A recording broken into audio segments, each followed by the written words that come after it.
अस्सलाम वालेकुम नाज़रीन, आप देख रहे हैं प्रोग्राम दिन भर और मैं हूं आपकी मेज़बान माहम साहिब और मैं हूं इमरान सनाउल्लाह। नाज़रीन, प्रोग्राम में सबसे पहले बात करेंगे बलूचिस्तान में दहशतगर्दी में मुलव्वस बैरूनी हाथ की। तो यौम आज़ादी पर बलूचिस्तान को खून में नहलाने का मंसूबा नाकाम बना दिया गया है। वज़ीर आला बलूचिस्तान ने दावा किया है कि सिक्योरिटी इदारों ने बर वक्त कार्रवाई एक मुबैना खुदकुश हमलावर को गिरफ्तार कर लिया है, जो 14 अगस्त को जश्न आज़ादी मनाने वाले मासूम शहरियों पर हमला करने वाला था। गिरफ्तार मुलजिम पाकिस्तान स्टडीज़ का लेक्चरार है और पहली मरतबा मजीद ब्रिगेड के किसी भी ओहदेदार को जिंदा पकड़ा गया है। ये शख्स न सिर्फ दहशत गर्दों का इलाज अपने घर पर करता रहा है, बल्कि नौजवानों को वर्गला कर उन्हें दहशत गर्दी की राह पर डालता भी रहा है। और वज़ीर आला ने कहा है कि ये महज एक फर्द का केस नहीं बल्कि पाकिस्तान को तोड़ने की एक मुनज़्ज़म साजिश का हिस्सा है, जिसके पीछे दुश्मन कुव्वतें सरगर्म हैं। उन्होंने क्या कहा है ये देख लेते हैं।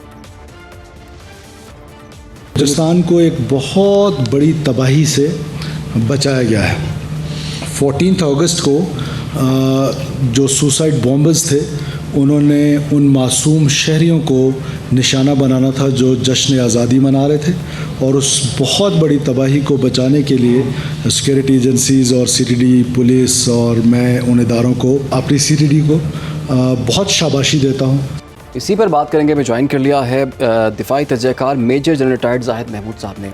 जनरल साहब, आपके वक्त का बहुत शुक्रिया। जनरल साहब, दहशत गर्द जो हैं तालीमी इदारों को इस मकसद के लिए उनका इस्तेमाल करना कितनी ख़तरनाक ये बात है, और हमारी अब स्ट्रेटजी इस हवाले से क्या होनी चाहिए? जी, बिस्मिल्लाहिर्रहमानिर्रहीम। सबसे पहले तो मैं ये क्रेडिट देता हूँ अपनी इंटेलिजेंस एजेंसीज को और लॉ इन्फोर्समेंट एजेंसीज को, जिन्होंने एक बहुत बड़ा प्लॉट जो है वो अनअर्थ किया है, और ये जो डीप इंटरेस्ट हुई है हमारे इदारों में, हमारे यूनिवर्सिटीज़ में ख़ास तौर पे, और ख़ास तौर पे in the domains of the subversion, वो that speaks of the intensity की, कितनी इंटेंसिटी के साथ ये फितना अल हिंदुस्तान के लोग जो है वो इस्तेमाल हो रहे हैं। और ये भी रिफ्लेक्ट करता है कि इट्स नॉट एन ऑर्डिनरी, वो जिससे हम कहते हैं ना एक रगड बलोच जो है वो पहाड़ों में लड़ रहा है या ये वो, वहां से अब ये आगे जा रहे हैं जी। और इट मीन के बहुत ही ज्यादा इन्वॉल्वमेंट है प्रॉक्सी स्पॉन्सर इंडिया की इन अ वे के इकोनॉमिक टर्म्स में जी, क्योंकि इन लोगों को आई एम श्योर लालच ही ऐसी दी जाती है, और कोई ये कॉज नहीं है। एक तो let there be no doubt, न ये बलोच की उनके हकूक की जंग है, न ये कोई ऐसी ज्यादतियों के खिलाफ जंग है। ये टोटल इकोनॉमिक जंग है जो अपने फायदे के लिए ये लोग कर रहे हैं और अपने आप को बेचते हैं, और इनग्रेस हुई है। तो इसके लिए जब तक होल ऑफ नेशन अप्रोच नहीं होगी, देखिए सर, इंपॉर्टेंट चीज है, वी नीड टू अंडरस्टैंड कि हाइब्रिड की एप्लीकेशन में every citizen of Pakistan is the target, और उसकी वजह यह है कि वो सेंटर ऑफ ग्रेविटी है। यूनिवर्सिटीज को टारगेट इसलिए किया जा रहा है कि हमारा जो यूथ वहां पे आ रहा है उसको एलिनेट किया जाए, उसको दूर किया जाए अपने कॉज से, अपने पाकिस्तान से, अपने बलोचिस्तान से।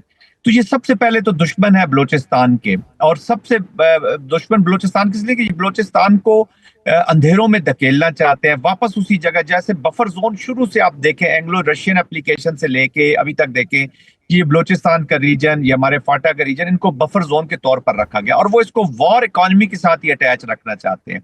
यहाँ पे वो अपने जो भी उनके इकोनॉमिक इंटरेस्ट हैं against China, against other powers, against Pakistan, वो पूरा करना चाहते हैं। इस इलाके की तरक्की नहीं चाहते, और इनकी लीडरशिप अनफॉर्चुनेटली जो बाहर बैठी है, जनरल साहब, इस इलाके की तरक्की नहीं चाहते, इसके पीछे एक मुनज़्ज़म जो है वो साजिश है, प्रोपेगेंडा है। हम देखते हैं कि इस तरह के बहुत से वाकयात सामने आए हैं, खवातीन मुलव्वस होती हैं, बच्चों को टारगेट किया जाता है बीच में, और नौजवानों की ब्रेन वॉशिंग की जाती है। और अब एक अगर लेक्चरार का माइंडसेट ये है तो वो आगे नौजवानों में भी यही ट्रांसफर करेगा, और जिस तरह से कड़ी से कड़ी जुड़ती जाएगी, आपको नहीं लगता कि इनको पकड़कर ये एक पूरी चेन को फिर पकड़ा जा सकता है, तमाम सहूलतकारों को पकड़ा जा सकता है, और एक ऐसी मुहिम चलाई जा सकती है कि हुकूमती सतह पर भी ऐसी ट्रेनिंग हो कि नौजवानों को इन चीजों से बचाया जा सके? पूरा नेटवर्क है, ये पूरा नेटवर्क है। आई एम श्योर कि इंटेलिजेंस एजेंसीज ने, हमारे लॉ इन्फोर्समेंट एजेंसीज ने बहुत सारी लीड्स ली होंगी, और ये और भी चीजें अनअर्थ होंगी। ऑफ कोर्स पकड़े जा सकते और पकड़े जाने चाहिए। इंपॉर्टेंट थिंग है कि इनको कंडेम करना बहुत जरूरी है, इनको हीरो ना बनने दीजिए। ये वही लोग हैं जो बलूचिस्तान की डिप्रीविएशंस का नाम लेके फिर सोशल मूवमेंट्स को सोशल डिसरप्टिव मूवमेंट्स बना लेते हैं, फिर इनकी हकूक की जंग।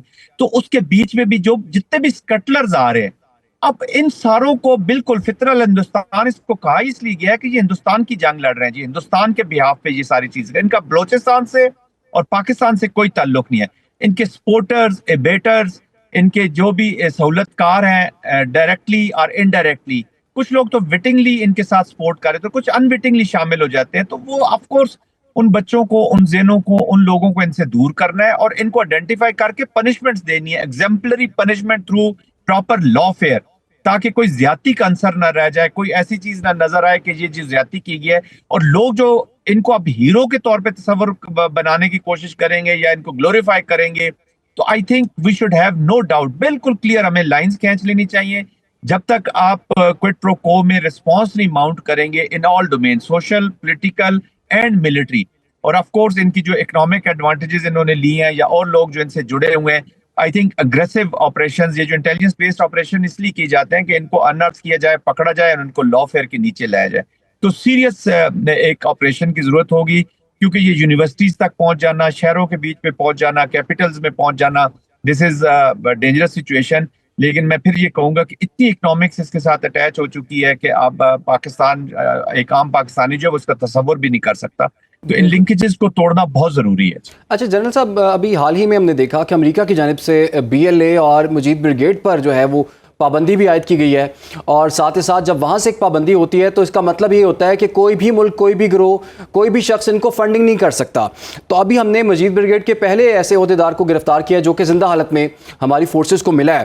تو آپ کے خیال میں اس کا امپیکٹ کیا دیکھ رہے ہیں جو پابندی امریکہ کے لیول پہ لگی ہے، اور بھارت پر کتنا دباؤ بڑھے گا؟ کیونکہ ہمیں تو یہ پتہ ہے کہ BLA ہو یا پھر دیگر دہشت گرد تنظیمیں ہوں یا مجید بریگیڈ ہو، بھارت ان کو فنڈنگ کر رہا ہوتا ہے. تو ان کے لیے کیا اس میں میسج ہے؟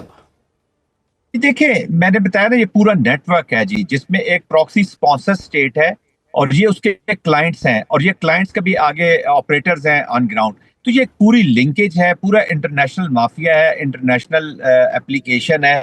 تو اس کے آف کورس پاکستان اب جب جتنے بھی ثبوت اکٹھے کرتا ہے، یہ وٹنسز ہیں، یہ 21 سینچری ہے، پوری دنیا دیکھ رہی ہوتی ہے، وہ دنیا کے سامنے لانے ہوں گے ایٹ آل فورمز. دیکھیں نا، ایران اور انڈیا کا کتنا اچھا کولیبریشن چل رہا تھا، لیکن جب اسرائیلی اپلیکیشن ہوئی تو ایران کے اندر بھی انڈیا کا چہرہ نظر آیا. آپ کینیڈا میں چلے جائیں جہاں پہ گرپت سنگھ کا مرڈر کیا گیا تھا، وہاں پہ بھی 5 آئیز جو کنٹریز ہیں ان کی جو انٹیلیجنس رپورٹ ہے، جس میں امریکہ، کینیڈا وغیرہ شامل ہے، انگلینڈ شامل ہے، آسٹریلیا ہے، نیوزی لینڈ ہے. تو ان کی رپورٹ کے مطابق بھی جو سرکاری اہلکار ہیں انڈین گورنمنٹ کے، وہ شامل ہیں ان پلاٹس کے بیچ میں. تو ایک انڈیا کا پورا ایک چہرہ نظر آ رہا ہے. تو ہم نے اب اس کو ڈپلومیٹک، پولیٹیکل، ہر فرنٹ کے اوپر ان کو سامنے ثبوتوں کے ساتھ ان کو سامنے نظر میں لانا ہے. اور جو کولیبریشن آپ کی امریکہ کے ساتھ، چائنا کے ساتھ افغان کانٹیکسٹ میں ہو رہی ہے، آف کورس انڈیا اس کے بیچ میں ایک کلیدی کردار کے طور پر سامنے ڈسکس کیا جائے گا، دیکھا جائے گا اور ان کو سامنے لایا جائے گا.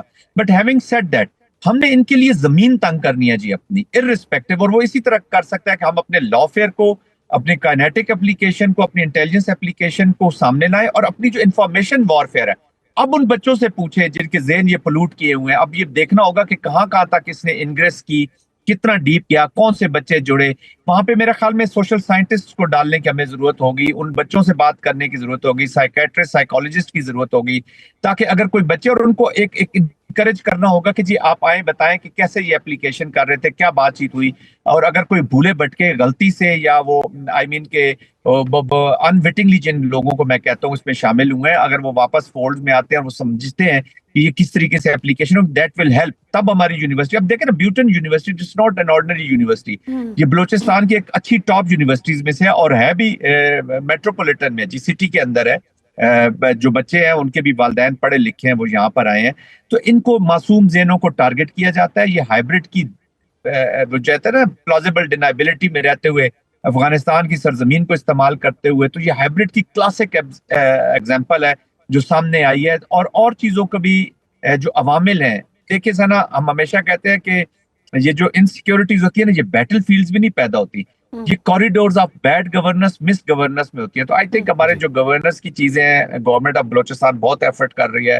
हमें उसको और सपोर्ट करना चाहिए और होल ऑफ नेशन अप्रोच के साथ इसके हमें खिलाफ जाना होगा। एफर्ट्स भी हो रही हैं और दहशत गर्दी के मुकम्मल खात्मे तक सिक्योरिटी जो है वो मुतहरिक हैं। Major general retired Zahid Mahmood साहब हमारे साथ मौजूद थे, आपके वक्त का शुक्रिया। और फितनतुल हिंदुस्तान, फितनतुल खवारिज, ये तमाम तर जितने भी हैं इसके पीछे हैं, इसी हवाले से सहूलतकारी भी हो रही है और इसी एजेंडे पर गामजन है। और हम देख रहे हैं कि रवां बरस की निस्बत इस बार जो है वो 45% दहशत गर्दी के वाक़यात में इजाफा और इसकी रोकथाम के लिए इक़दाम जारी हैं। आगे बढ़ते हैं जी नाजरीन। खैबर पख्तूनख्वा में बारिशों और क्लाउड बर्स्ट के बाद आने वाले सैलाब ने वो क़यामत बर्पा की है जिसके ज़ख्म बरसों नहीं भर सकते।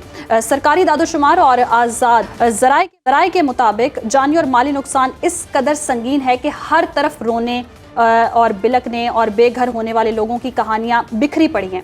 खैबर पख्तूनख्वा हुकूमत के मुताबिक हालिया सैलाबी रैलों में अब तक 313 अफराद जाँ बहक और 156 जख्मी हुए हैं, जबकि 59 मकानात को नुकसान पहुंचा है, 22 पुल टूट गए हैं और 157 मवेशी हलाक हुए हैं।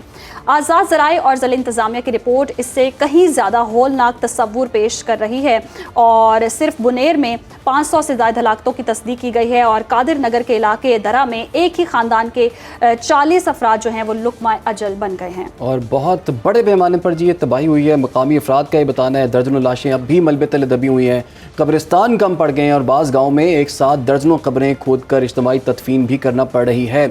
बुनेर की बात कर ली जाए तो बुनेर समेत मुख्तलिफ इलाकों में मजमूई तौर पर 2300 मकानात मुकम्मल तौर पर तबाह हुए हैं, 413 घरों को जुज़वी तौर पर नुकसान पहुँचा है, 6 सरकारी स्कूल और 2 थाने भी सैलाब की नज़र हो गए हैं। ये आदाद शुमार महज कागज़ों पर दर्ज नहीं है बल्कि ये टूटे घरों, वीरान खेतों और बिछड़ जाने वाले प्यारों की अलमनाक दास्तानें हैं।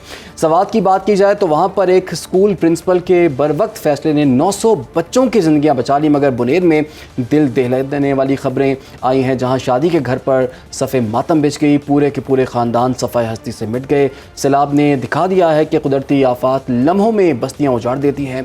मानसून के नए ताकतवर स्पेल की बात कर ली जाए तो उसका आगाज़ भी अब हो चुका है, ये 7वां स्पेल है और खैबर पख्तूनख्वा के कई अजला में मुसलसल शदीद बारिशें इस वक्त जारी हैं, जिससे सवाबी में बादल फटने से अभी तक इतलात के मुताबिक 4 अफराद जाँ बहक हुए हैं। वहाँ पर तकरीबन 15 घर मुकम्मल तौर पर तबाह हुए हैं। हलाकतों में इजाफे का खदशा भी जो है वो जाहिर किया जा रहा है। बादल फटने का वाक़या सवाबी के इलाके दरौड़ी में पेश आया और बारिश से दर्द डूब गए हैं। शहरी जान बचाने के लिए घरों की छतों पर चढ़ गए। रेस्क्यू हुकाम ने 70 से ज़ायद महसूर अफराद को वहाँ से रेस्क्यू भी किया है। इमदादी सरगर्मियाँ भी इस वक्त जारी हैं, लेकिन बहुत से ऐसे इलाके हैं इमरान, और रेस्क्यू के हवाले से भी आपको बताएंगे कि किस तरह से इन लोगों को रेस्क्यू किया जा रहा है, इन इलाकों में क्या सूरत हाल है, इस ब्रेक के बाद। वेलकम बैक नाजरीन। मौसमियाती तब्दीलियों की ही बात करेंगे। क्लाउड बर्स्ट एक ख़तरनाक और अचानक आने वाली मौसमियाती आफत है जो उस वक्त जो हम देख रहे हैं कि खैबर पख्तूनख्वा में भी तबाही बचा रही है और पाकिस्तान और भारत के पहाड़ी इलाके इसकी जद में है। खैबर पख्तूनख्वा के ज़िला बुनेर में हालिया क्लाउड बर्स्ट के बाद 500 से ज़्यादा अफराद अपनी जानें गंवा बैठे हैं। चंद लम्हों की बारिश ने गांव के गांव मलबे का ढेर बना दिए हैं। अचानक आने वाले सैलाब, लैंडस्लाइडिंग और पहाड़ों से पत्थरों के बहाव ने हर शय को तहस नहस करके रख दिया। जी बिल्कुल, इसी पर बात करेंगे। क्लाइमेट एक्सपर्ट डॉक्टर मोहम्मद वक़ार साहब ने हमें ज्वाइन कर लिया। डॉक्टर साहब, आपके वक्त का बहुत शुक्रिया। डॉक्टर साहब, हम देख रहे हैं बहुत बड़े लेवल पर तबाही हुई है इसी क्लाउड बर्स्ट से जो सूरत हाल बनी है। ये जो सिलसिला अब शुरू हो चुका है, सवाल तो ये सिलसिला कहाँ जाके रुकेगा और क्या हुकूमती लेवल पर, रियासती लेवल पर कोई ऐसी चीज़ हमारे पास मौजूद है, ऐसी ऑप्शन मौजूद है कि ऐसी सूरत हाल से बचा जा सके या इसके नुकसानात को कम किया जा सके? जी बिल्कुल, ये आप मुझे मेरी आवाज़ आ रही है आपको? जी फरमाइए। अच्छा, ये बिल्कुल, ये क्योंकि पाकिस्तान जो है ना, हम थोड़ा सा मैं इसका बैकग्राउंड बताना चाहता हूँ कि पाकिस्तान जो है ना वो क्लाइमेट चेंज में तकरीबन 4थी पोजीशन पर है कि पाकिस्तान वर्स्ट हिट पोजीशन के ऊपर होता है, क्योंकि क्लाइमेट चेंज की वजह से एक्सट्रीम इवेंट्स जो है ना, जैसे फ्लड्स हैं और ड्राउट्स हैं, उनकी बहुत ज़्यादा बहुतात जो है होती है। तो उसमें एक्सट्रीम इवेंट्स हम एक्सपेक्ट करते हैं। बाद बहुत ज़्यादा ड्राउट्स कंडीशंस होगी, खुश्क साली होगी, जैसे कि आपने पिछले साल देखा था, और बाद हमें बहुत एक्सट्रीम इवेंट्स का सामना करना पड़ता है। तो ये inter government panel on climate change है, उन्होंने हर साल असेस करते हैं। तो उनकी जो 6th असेसमेंट रिपोर्ट है उसके मुताबिक 1.5 डिग्री सेंटीग्रेड जो है ना वो इंक्रीज कर चुका है। तो अब वो जो 1.5 डिग्री सेंटीग्रेड है वो हमारे इस तरह के जो अनप्रेसिडेंट इवेंट्स होते हैं उनको ट्रिगर करता है। तो इस साल भी आप देखेंगे कि हम ये प्रेडिक्शन तो तकरीबन कोई मार्च अप्रैल में ही आ चुकी थी, क्योंकि पिछले साल हम एल नीनो ईयर में थे और इस दफा ला नीनो ईयर में जा रहे हैं। तो इससे हमारा साइकिल जो है वो नॉर्मल होता है, और जो हमारी मॉनसून है, हमारे पास जो पाकिस्तान, इंडिया नेपाल, भूटान, बांग्लादेश, श्रीलंका, इसको साउथ एशियन मॉनसून कहते हैं। ये जो सिस्टम है वो बहुत ही इंटेंसिटी के साथ एक्टिव हुआ है इस दफा। तो ये जो सिस्टम है इसने हमारी जो अपर एरियाज हैं, जिसमें आपने देखा बुनीर है, इसे चंद वीक्स पहले आपने देखा था स्वात में भी ये कंडीशन थी, जेलम में कंडीशन थी, इसी तरह से चिनाब में है, और अब ये बुनीर और इंडस की तरफ मूव कर रहा है ये सिस्टम जो है ना। तो ये जो क्लाउड बस्ट हुआ है इसमें आपने देखा होगा कि क्लाउड बस्ट जो है वो तकरीबन इसी क्लाइमेट जो इवेंट्स होते हैं, क्लाइमेट वो उन ट्रिगर्स की वजह से ये एक्सट्रीम इवेंट्स बहुत ज़्यादा हाई इंटेंसिटी से होते हैं। तब नॉर्मली जो क्लाउड बस्ट की इंटरनेशनली जो रेटिंग होती है कि अगर 1 घंटे के, अगर लेमैन को समझाना हो कि जो ऐसे क्लाउड्स हैं कि जो अगर 1 घंटे में 100 मिलीमीटर से ज्यादा बारिश देते हो तो हम उसको क्लाउड बस्ट कंसिडर करते हैं। लेकिन क्योंकि हम एक्टिव मॉनसून रीजन में मौजूद हैं तो यहाँ पर ये होता है कि अगर 150 मिलीमीटर से ज्यादा बारिश होती है तो तब हम उसको क्लाउड बस्ट का नाम देते हैं। तो अभी आपने देखा है कि मुनीर के ऊपर जो कैचमेंट एरिया था उसमें तकरीबन 1 घंटे से भी कम वक्त के अंदर 150 मिलीमीटर यानी 6 इंच से भी ज्यादा बारिश जो है वो हो गई थी। तो वो इतनी ज्यादा इंटेंसिव रेन है और आपने देखा है वहाँ की लैंड स्लाइडिंग और इसी तरह से वहाँ जो लोकल इवेंट्स होते हैं वो उनको भी ट्रिगर करते हैं, जिसकी वजह से बहुत ज्यादा जो है ना वो फ्लडिंग काज हुई है, बहुत ज्यादा जानी और माली नुकसान हुआ। अच्छा वकार साहब, जैसे कि हम देख रहे हैं गुज़श्ता मॉनसून की अगर हम बात करें इस साल जो है ज्यादा तबाही हुई है और जैसे आप भी बता रहे हैं कि इंटेंस है, तो ये फ्रीक्वेंसी अब बढ़ती जाएगी, पैटर्न चेंज होगा बारिशों का या थमने का कोई नाम भी लेगा आगे आने वाले वक्तों में?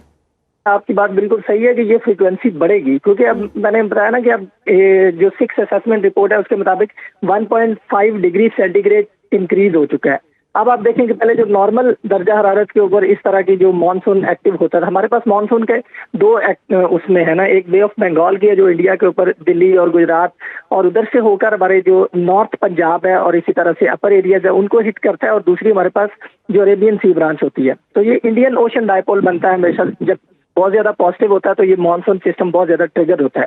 लेकिन क्योंकि क्लाइमेट चेंज में हम सबसे ऊपर हैं तो इसलिए हमें इन इवेंट्स का आगे भी सामना करना पड़ेगा कि इस तरह के एक्सट्रीम इवेंट्स जो है वो आने के अच्छा डॉक्टर साहब, जैसे कि आप कह रहे हैं कि इस तरह के एक्सट्रीम इवेंट्स का हमें आने वाले दिनों में भी सामना करना पड़ेगा, हुकूमती लेवल पर ऐसे क्या इंतजामात हैं जो कि किए जा सकते हैं ऐसी सूरत हाल से बचने के लिए? क्योंकि ये तो ज़मीन हमारी, ये मुल्क हमारा, इसको छोड़ के तो हम कहीं नहीं जा सकते ना। तो जिन लोगों की वहाँ रिहाइश गाहें हैं और ख़ास तौर पर पहाड़ी इलाका है और उस इलाके में ये सारे क्लाउड बस्ट आने हैं या आने वाले दिनों में भी वहाँ तबाही हो सकती है, तो करना क्या चाहिए हमें अब? 2 तरह के काम होते हैं जी। एक होते हैं जो हम इंडिविजुअल लेवल के ऊपर करते हैं। इंडिविजुअल लेवल के ऊपर हमें ये जो ग्लोबल वार्मिंग के जो इम्पैक्ट्स हैं उनको रिड्यूस करने के लिए एक तो हमें लोगों को समझाना है कि जैसे प्लास्टिक का यूज है, इसी तरह से दरख्त लगाएं और ऐसी चीजें जो बायोडिग्रेडेबल हो उनका इस्तेमाल ज्यादा से ज्यादा करें ताकि हम इस दर्जा हरारत को कम करने में मदद करें। दूसरा, इमरजेंसी में जो होती है वो हुकूमतों ने भी आपको पता है कि हमें रेस्क्यू करना होता है। इसमें रेस्क्यू ऑपरेशन है, अर्ली फ्लड वार्निंग सिस्टम जो है वो तकरीबन हमें कोई 15 दिन या महीने का जो है ना वो सिस्टम डेवलप करने की जरूरत है। हम इसको लेटेस्ट टेक्नोलॉजीज के ऊपर जाएं, क्लाउड प्रेडिक्शंस के ऊपर जाएं, ताकि मौसमियाती जो एक शॉर्ट टर्म है ना उसको प्रिडिक्ट किया जा सकता है एक्यूरेटली, ताकि हमें वहाँ रेगुलेशन प्लान बनाने में मदद मिले। गवर्नमेंट हमें वहाँ पे सपोर्ट कर सकती है ताकि हम इसको, लेकिन इनका हल जो परमानेंट सोल्यूशन है वो तो लॉन्ग टर्म ही है ना। लॉन्ग टर्म में हमें जो ग्लोबल वार्मिंग के जितने भी जो अवामल्स हैं, जैसे ये हमारी सॉलिड वेस्ट है, हमारी गैसेज है, एमिशन है, इंडस्ट्री है, इसी तरह से आप देखें वेहिकुलर एमिशन है, प्लास्टिक यूज है, ये सारी जितने भी जो इवल जो हमने खुद क्रिएट की हुई है, इससे जब तक इनको हम एरेडिकेट नहीं करते तो लॉन्ग टर्म सोल्यूशन हमें मुश्किल जो है ना वो मिलेंगे। ठीक है, बहुत शुक्रिया आपका डॉक्टर मोहम्मद वकार साहब, आपने बड़े ज़बरदस्त अंदाज में समझा भी दी, बता भी दी। एक लॉन्ग टर्म सोल्यूशन हमें चाहिए और ये जो क्लाइमेट चेंज है, आपको पता है कि इस मामले में पाकिस्तान का कंट्रीब्यूशन तो कुछ भी नहीं है, लेकिन सबसे ज़्यादा इफेक्ट जो है वो पाकिस्तानी हुए आने वाले दिनों में। प्रोग्राम में आगे बढ़ेंगे और बात करेंगे गजा की। गजा एक बार फिर खून में नहा गया। इमदाद के मुंतज़िर बेगुनाह फ़लस्तीनियों पर इस्राइली फ़ौज की फायरिंग और बमबारी ने दर्जनों ज़िंदगियों के चिराग बुझा दिए। काबिज़ फ़ौज के वहशियाना हमलों में गुज़श्ता 24 घंटों में मज़ीद 57 फ़लस्तीनी शहीद हो गए। गजा सरजमीन पर मौत का खेल रुकने का नाम नहीं ले रहा। इमदाद की तलाश में कतारों में खड़े मासूम फ़लस्तीनियों को इस्राइली फ़ौज ने निशाना बनाया, जिसके नतीजे में 38 अफराद शहीद हुए। जी बिल्कुल, और बमबारी में मज़ीद लाशें भी गिरा दी गई हैं। फ़लस्तीनी वज़ारत सेहत के मुताबिक गुज़श्ता 24 घंटों में भूख और कहत के बायस भी 11 शहरी अपनी जानें गंवा बैठे हैं और वहाँ पर हम देख रहे हैं कि बच्चे भूख से बिलक रहे हैं, इमदाद नहीं पहुंच पा रही है, गजा की सूरत हाल जो है वो बदलने का नाम ही नहीं ले रही है। माहिर बैनुल अक़वामी अमूर डॉक्टर शाज़िया अनवर चीमा साहिबा ने हमें ज्वाइन किया है। शाज़िया साहिबा, कहिएगा, हम बारहा इस पर जिक्र भी कर चुके हैं कि वहाँ इमदाद नहीं पहुँच पा रही, बच्चे भूख से बिलक रहे हैं, वहाँ कोई पुरसाने हाल नहीं है, लेकिन दूसरी जानिब हम ये देख रहे हैं कि अब फ़लस्तीन के लोगों को बेदखल भी किया जा रहा है। तो इसके आगे और क्या प्लान है, क्योंकि इंदिया ये दिया जा रहा है कि कोई मज़ीद बड़ा ऑपरेशन भी आने वाला है? जी, ये बिल्कुल ये खबर तो है कि फोर्सफुली गजा के लोगों को, फलस्तीनियों को वहां से निकाल कर कंसंट्रेशन कैंप्स में रखा जाएगा। हम बारहा इसका जिक्र भी कर चुके हैं, वो बन भी रहे हैं। रिसेंटली नेतन्याहू ने अपने हिब्रू एक चैनल में इंटरव्यू दिया है, जिसपे इंटरव्यूअर उनसे पूछ रहे थे कि आखिर आप किस चीज से रिलेट करते हैं, आपके एम्बिशंस क्या हैं, आपके ख्वाब क्या हैं, क्या आप यूफ्रेटिस और नाइल्स तक जो इसराइल का प्रॉमिस लैंड है वो आप उससे रिलेट करते हैं? तो नेतन्याहू ने कहा बिल्कुल, ये तो मेरी जिंदगी का मिशन है। तो पहली दफा जो है एज अ प्रेसिडेंट नेतन्याहू ने इस बात को आर्टिकुलेट किया। ये उनकी लिकुड पार्टी का हमेशा से एजेंडा रहा है। स्मोट्रिच और बेन गुवेर हमेशा से ये बात करते आए हैं, लेकिन इस लेवल पे पहली दफा उसने यूफ्रेटिस और नाइल के दरमियान के हिस्से को अपना ग्रेटर इजराइल कहा है। तो इससे साबित ये होता है कि पूरा सीरिया, आधा इराक, लेबनान का कुछ हिस्सा और सऊदी अरेबिया, इवन वहां तक, ये सारे का सारा जो है वो यूफ्रेटिस और नाइल के दरमियान है। तो ये इनका एम्बिशन है। ये सीरिया तक भी नहीं रुकेंगे, ये इराक में जितनी डिस्टेबलाइजेशन कर चुके हैं उस पर कब्जा करेंगे, ये लेबनान और जॉर्डन पूरा इनको चाहिए। तो ये पहली दफा उसने मैप सामने रखकर ये बात कह दी है कि बुनियादी तौर पे हमास, अक्टूबर 7, किसी किस्म का ये जो दहशतगर्दी का रेटोरिक है, ये सारे का सारा क्रिएटेड और क्राफ्टेड है। एक रेजिस्टेंस फोर्स जो है पिछले 70 साल से, अगर आप लोगों के बच्चों को कत्ल कर रहे हैं, मार रहे हैं, उनको जेलों में भर रहे हैं, छोटे बच्चों के ऊपर जो है वो मिलिट्री कोर्ट्स में आप उन पे तशद्दुद कर रहे हैं, तो वहां पे अगर आपको रेजिस्टेंस का सामना करना होता है तो आप उसको टेररिस्ट नहीं कह सकते। हम तो हमेशा से यही कहते हैं कि हमास एक रेजिस्टेंस फोर्स है। तो अब ये बात साबित हो गई है कि रेजिस्टेंस की बात है ही नहीं है, दहशतगर्दी की बात ही नहीं, बात वही है, एक वही एजेंडा है जिसको इन्होंने लेके चले। तो अब सोचने की बात ये है कि जब ओपनली उसने ऑफिशियली एक इंटरव्यू में ये कह दिया है, तो अब करीब और जवार और नेबरहुड के कंट्रीज जो हैं वो अगर किसी मुगालते में हैं कि हम नेक्स्ट नहीं होंगे और आज हम चुप कर जाते हैं, कल को हमारी बारी नहीं आएगी, तो मेरा नहीं ख्याल कि वो इस मुगालते में क्यों रहेंगे। क्योंकि जो तस्वीरें और जिस हद तक आप जा सकते हैं, क्योंकि जो नाजीज का होलोकॉस्ट था तब हमारे पास सोशल मीडिया नहीं था, तब कैमरा जो है वो उसकी अवेलेबिलिटी इतनी नहीं थी। 24/7 आप HD जो है वो वीडियो पे एक जेनोसाइड जो है वो होलोकॉस्ट नहीं देख रहे। अब जो तस्वीरें हमारे सामने आ रही हैं वो तस्वीरें जो कैमरों से खींची गई उन ज्यूज की, उन जो नाजीज ने उनका हशर किया, और वो उससे 10 हाथ आगे हैं। फाकों से मरते हुए बच्चे, सिसकते हुए बच्चे, आखिरी सांसें लेते हुए बच्चे जो है वो वीडियो पे आपको टेप मिलते हैं। और उसके बाद भी अगर आप कहें कि नहीं ये कसूर हमास का है, हमास हमारे 10 कैप्टिव दे दे, तो हम ये लाखों लोगों को भूख से मारना बंद कर देंगे। आप उन विजुअल्स को, आप उन इमेजेस को देखें, वो देखना पॉसिबल नहीं होता। बाज़ औक़ात आप इतना, वो आपके लिए इमोशनली इतना चार्ज होना होता है कि आप ये समझते हैं कि अब इससे ज्यादा बस अब मेरी बस होगी, अब इससे ज्यादा देखा नहीं जाएगा। किस तरीके से बच्चे जो हैं वो मर रहे हैं, किस तरीके से बूढ़े जो हैं, एक बूढ़ा खुराक लेते हुए भी जो उनको दी जा रही है 4 स्पॉट्स पे गाजा ह्यूमैनिटेरियन एड की, क्योंकि यूनाइटेड नेशन तो वो वैसे ही वहां से निकाल चुके हैं। तो जो US और इजरायली फंडेड, मोसाद फंडेड एक ट्रैप है US ह्यूमैनिटेरियन एड का, जो 4 पॉइंट्स पे उन्होंने बनाया हुआ है, 40 पॉइंट्स को खत्म करके वहां पे एक बुजुर्ग आदमी हाथ में उन्होंने बर्तन पकड़ा हुआ है, खाना ले रहे हैं, खाने तक पहुंच गए हैं और वही बर्तन हाथ में और उनकी जान चली जाए। तो ये इमेजेस जो है ये नस्लों तक बिल्कुल में रहने डॉक्टर साहिबा, आपने बिल्कुल ठीक कहा कि इस वक्त आपने तो सारी मंजरकशी कर दी है, लेकिन जिन ममालिक का आपने अरब कंट्रीज़ का जिक्र किया है, लगता यही है कि उन्होंने जैसे अपनी आंखें बंद की हुई हैं, वो देखना ही नहीं चाहते। और जैसे कि आपने भी कहा कि अगर ये मामला, और जैसा कि कहा भी जा रहा है, अब तो मंसूबा सामने आ चुका है कि ये मामला यहाँ पर रुकेगा नहीं, अगली बारी किसी की आएगी, लोग इसके इंतज़ार में हैं कि जब उनकी बारी आएगी फिर वो इस बारे में सोचेंगे। बहरहाल आपसे हमने मज़ीद भी बात करनी है। एक और अहम मामला है जहाँ पर आलमी ताकतें जो हैं वो कोशिश कर रही है कि बंदी हो जाए, और वो है रूस यूक्रेन जंग के हवाले से। आज वाशिंगटन में अहम मुलाकात होने जा रही है, जहां अहम यूरोपीय रहनुमा यूक्रेन के सदर व्लादिमीर ज़ेलेंस्की और अमरीकी सदर डोनाल्ड ट्रंप से मुलाकात इनकी होगी। इतालवी वज़ीर आज़म जॉर्जिया मेलोनी और फिनलैंड के सदर भी वाशिंगटन जा रहे हैं, जो सदर ट्रंप के करीबी समझे जाते हैं। तो डॉक्टर साहिबा, ये बताइएगा, जो एफर्ट यहाँ पर हो रही है, ट्रंप और पुतिन की जो मुलाकात हुई है, उसके बाद यूरोपीय रहनुमा और सदर ज़ेलेंस्की जो है अब ट्रंप से मिलेंगे, आपको लगता है कि कोई चांसेस मौजूद हैं यहाँ पर जंगबंदी हो सकती है? इसके चांसेस इसलिए दिखाई देते हैं क्योंकि ट्रंप टीम जो है, ट्रंप एडमिनिस्ट्रेशन ने पहली दफा रशिया का पॉइंट ऑफ व्यू समझा है। अगर हम उस समिट के बैकड्रॉप को देखें तो उस पर लिखा हुआ है परसुइंग पीस। वो कोई सीज फायर की डील होने की जगह नहीं थी, जो कि लेगेसी मीडिया बता रहा था कि सीज फायर होगा, और रशिया कह रहा था कि सीज फायर हमें नहीं चाहिए, हमें ब्रॉडर यूरो एशिया का स्ट्रेटेजिक आर्किटेक्ट चाहिए, जिसके अंदर जो कॉन्फ्लिक्ट है उसके रूट कॉज को समझा जाए। और रूट कॉजेज में है कि रशियन स्पीकिंग और रशियन कल्चर जो है और रशियन चर्च जो ऑर्थोडॉक्स है वो यूक्रेनियन टेरिटरी के अंदर कानूनन बैन कर दिया गया है। ये one of the root cause है। फिर बेंदेराइट्स और जो स्टेफन बेंदेरा के बाकियात हैं उनको कंट्रोल करना, नियो नाजी फ्रैक्शन है उसको कंट्रोल करना।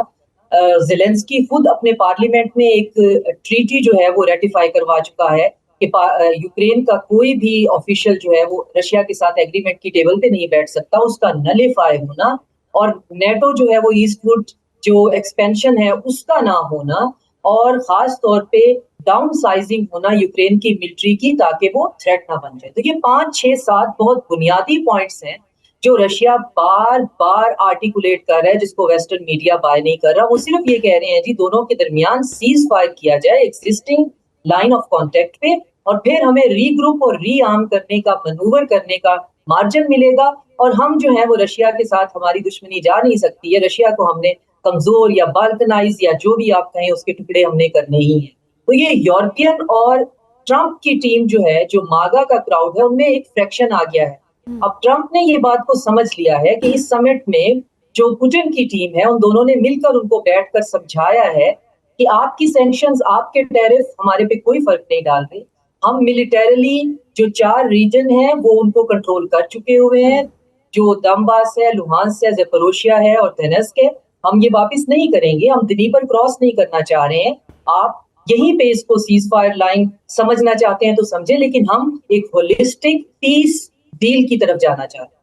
तो ट्रंप ने अलास्का मीटिंग के बाद अगले दिन ट्रुथ सोशल पे पोस्ट लिखी, और जिसमें उन्होंने लिखा कि जो सीज फायर होती हैं वो अमूमन थोड़े टाइम के बाद कोलैप्स हो जाती, तो हमें एक ब्रॉडर पीस डील की तरफ जाना चाहिए। तो इस बात से ये साबित हुआ कि पुतिन की टीम ट्रंप की टीम को ये समझाने में कामयाब हो गई है कि ये जो यूक्रेन है वो यूएस और रशिया के तमाम ब्रॉडर एजेंडाज में पेरिफेरी पे होगा, और सेंटर एजेंडाज में वो तमाम चीजें हैं जिनमें बार बार रशिया को पोक करना और ईस्टवर्ड नेटो की एक्सपेंशन और उसके नेबरहुड के कंट्रीज को ईयू में शामिल करना, और साथ में उसके लिए बफर जोन को खत्म करते हुए उसकी टेरिटोरियल इंटेग्रिटी को वायलेट करना, ये उसकी रूट कॉजेज हैं, इनको एड्रेस करें। और इवन चाइना इसमें इंक्लूड होगा, क्योंकि रशिया बात कर रहा है यूरो एशिया जो सिक्योरिटी फ्रेमवर्क है, तो उसमें ऑफ कोर्स ब्रॉडर इंटरनेशनल दुनिया को महफूज बनाने की बात हो रही है। रशिया का ये कहना है कि यूक्रेन का मसला हमने बाय फोर्स हल कर लिया हुआ है, इसमें आप हमारे साथ क्या करेंगे। अब यूरोपियन जो हैं वो बिल्कुल कोने में लगकर इस जंग को ना तो रोकना चाहते हैं, ना ज़ेलेंस्की इस जंग को रोकना चाहता है, उसके लिए बड़ा ये लुक्रेटिव बिजनेस है, प्लस उसको अपने अंदर के जो फ्रैक्शंस हैं उनसे अपनी जान का खतरा भी है, क्योंकि जो हाइपर नेशनल फ्रैक्शंस है, जैसे मैंने आपको बताया, नियोनाजीज और बेंदेराइट्स, उन्होंने उसको बाकायदा डेथ थ्रेट दिए हैं कि अगर तुमने किसी किस्म की कोई डील की तो तुम्हारी जान को खतरा हो सकता है। सही, तो यूरोपीय रहनुमा जो है वो मुतहरिक है जंग बंदी करवाने के लिए, और दूसरी तरफ हम देख रहे हैं कि ट्रंप दबाव डाल रहे हैं यूक्रेन पर कि अपने कुछ इलाके जो है वो रूस को दे दे। अब रूस इस पर आमादा होगा या नहीं होगा, दोनों ममालिक के अपने अपने एजेंडे हैं, और इसमें सदर ट्रंप क्या कर सकते हैं। उन्होंने पहले भी कहा था कि वो जंगों के हामी नहीं हैं, और वो अमन का जो है वो सिर्फ उन जंगों के हामी नहीं है जो कि उन्हें नहीं चाहिए, और उन जंगों के हामी है जो उन्हें चाहिए। और जिस तरह से दबाव डालने की कोशिश करें बाकी ममालिक पे, अगर इसराइल पे भी डाल लेते तो आज इसराइल और गजा जो है वो जंगबंदी हो चुकी होती है। और अभी हम देख रहे हैं यूरोप को खतरा हुआ है तो भाग भाग के ट्रंप के पास ये लोग जा रहे हैं, सर ज़ेलेंस्की भाग के जा रहा है और डोनाल्ड ट्रंप जो है बड़ा इंटरेस्ट इसमें ले रहे हैं, लेकिन जहाँ पे करना चाहिए, जहाँ पर असल इंसानी हुकूक की खिलाफ वर्जियाँ हो रही हैं वो हो रही हैं गज़ा में, और पूरी दुनिया उसको देख रही है, लेकिन आलमी बरादरी ने आंखें बंद की हुई हैं।